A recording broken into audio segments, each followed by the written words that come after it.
Assalamualaikum warahmatullahi wabarakatuh. Alhamdulillah, kita bertemu lagi pada minggu ini dalam pelajaran sirah.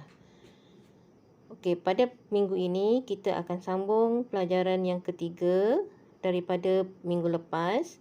Tajuk dia peristiwa selepas kelahiran Nabi.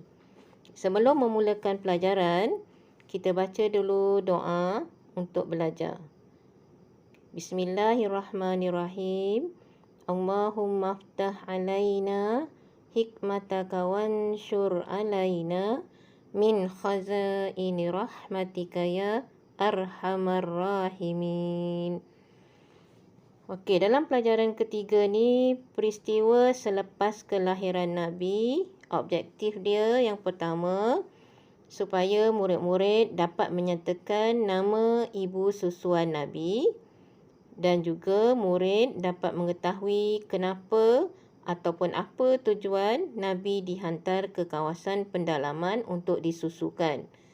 Pada minggu lepas, Ustazah ada minta anak murid buat kerja untuk tulis nama ibu susuan Nabi, iaitu Suwaibatul Islamiyah dan juga Halimatus Sa'diyah. Jadi ibu susuan Nabi ni ada dua orang. Yang pertama Suwaibatul Islamiyah dan yang kedua Halimatus Sa'diyah. Tahniah pada anak-anak yang berjaya menyiapkan tugasan. Di sini kita tengok slide. Ibu susuan Nabi, murid-murid dah tahu ada dua orang, iaitu Suwaibatul Islamiyah. Suwaibatul Islamiyah ni ialah hamba kepada Abu Jahal. Abu Jahal ni adalah bapa saudara kepada Nabi Muhammad. Yang kedua, ibu susuan Nabi Halimatus Sa'diyah. Halimatus Sa'diyah ni adalah seorang wanita Badui yang miskin. Dia datang daripada perkampungan Bani Sa'ad. Pada ketika itu, ramai wanita-wanita dari perkampungan Bani Sa'ad ni datang ke kota Mekah untuk mengambil bayi untuk dibawa pulang dan disusukan. Sebab apa mereka buat macam tu?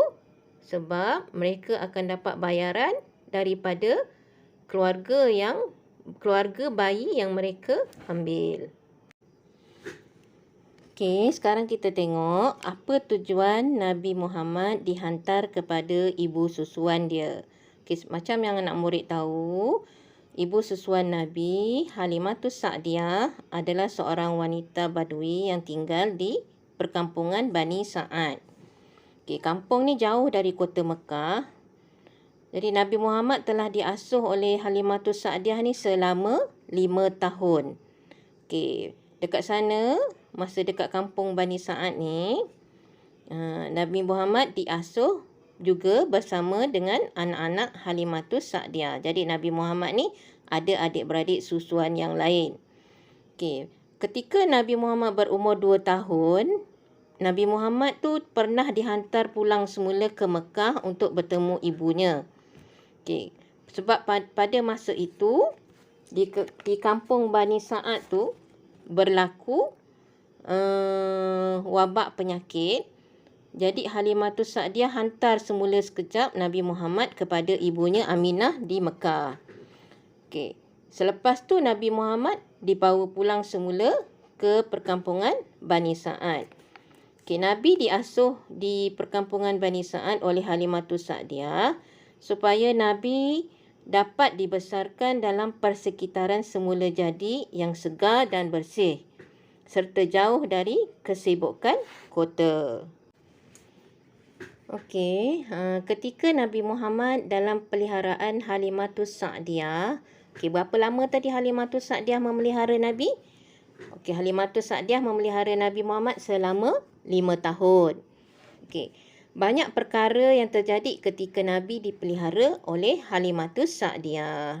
Kita tengok kat sini apa benda-benda yang berlaku sepanjang Nabi dipelihara oleh Halimatus Sa'diyah.